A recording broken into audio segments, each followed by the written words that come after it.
ব্যথা বাবা, ব্যথা বাবা, আরে ব্যথা বাবা।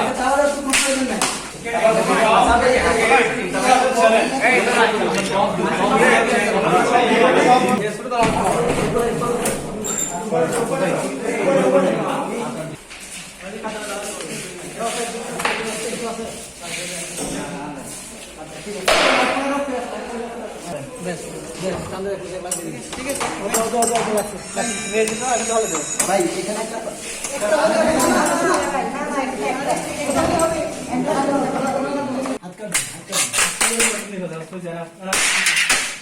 আর এখানে আসছে উনি কি ওনার পরিকল্পনা কি আমরা জানি না, দয়া করে আপনি সসম্মানে বেরিয়ে যান।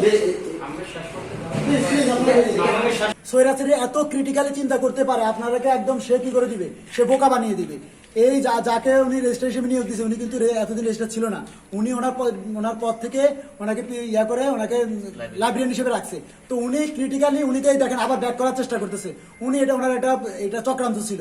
মঈন এত বেশি মানে ধূর্ত, সে কিভাবে মানুষকে বিতর্কিত করা লাগে, কিভাবে বিতর্কিত কর্মকাণ্ড করে, এটা ওনার আরেকটা প্রমাণ।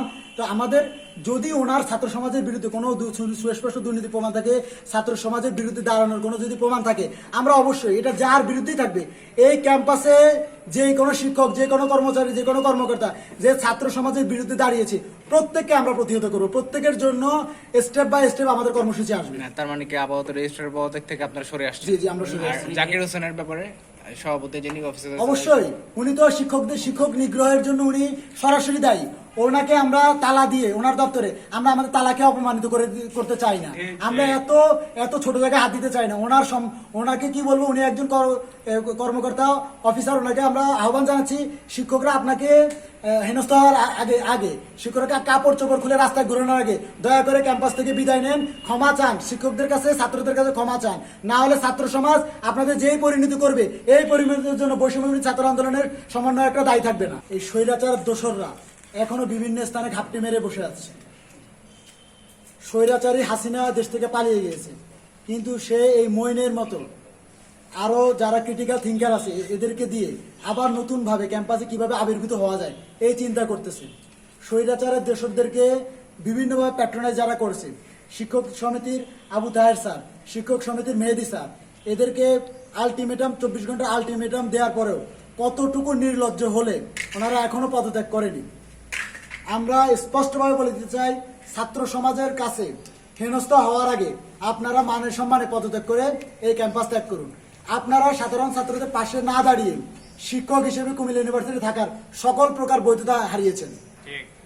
এরপরে আমি আমার আরেকটা বিষয় লক্ষ্য করতে পারছি, আমাদের কিছু এতদিন ছাত্রলীগ করতো, বিভিন্নভাবে ছাত্রলীগ পোস্টেড ছিল, আমাদের বিভিন্নভাবে আমাদের যখন সমন্বয়ক নিচ্ছিলাম, বিভিন্ন কর্মসূচি পালন করতেছিলাম, এদেরকে বিভিন্নভাবে মেসেজিং করতেছিল, তুমি কেন ওখানে যাচ্ছ, হুমকি দামকি দিচ্ছিল। এরা এখন একটা কাজ করতেছে কি, বৈষম্য বিরোধী ছাত্র আন্দোলনের কর্মকাণ্ড এখনো শেষ হয়নি, কারণ সারা দেশে বিপ্লবের পরবর্তী বিপ্লবটাকে ব্যর্থ করে দেওয়ার জন্য একটা গোষ্ঠী তৎপর আছে। এরা আবার একটা নতুন একটা প্ল্যাটফর্মে ছাত্রলীগ জড়ো হওয়ার চেষ্টা করতেছে, এটা নাম দিয়েছে তারা সাধারণ শিক্ষার্থী। আমরা একটা কথা স্পষ্ট বলে দিতে চাই, বাংলাদেশে এখন সাধারণ শিক্ষার্থী বলে কোনো কিছু নাই। বাংলাদেশে একটা জিনিস আছে, সবাই অসাধারণ, সবাই বৈষম্য বিরোধী ছাত্র আন্দোলনের অংশীদার। এই বৈষম্যকে হটিয়েছে আমরা সবাই, যারা আমাদের পাশে ছিল সবাই সমন্বয়ক, সবাই বৈষম্য বিরোধী ছাত্র আন্দোলনের অংশীদার। অতএব কোনোভাবে আপনারা 15ই আগস্টকে কেন্দ্র করে যে ধরনের চক্রান্ত করতেছেন, বৈষম্য বিরোধী ছাত্র আন্দোলনের সমন্বয়করা এখনো ঘরে ফিরে যায়নি, এখনো সারা দেশের ছাত্র জনতাকে নিয়ে আমরা রাজপথে অবস্থান করতেছি।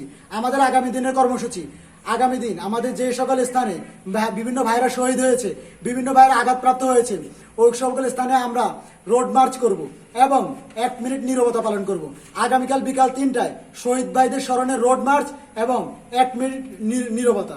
দেশ বিদেশের সর্বশেষ সংবাদ সবার আগে জানতে ক্লিক করুন risingbeauty.com। প্রতি মুহূর্তের খবর অনলাইনে।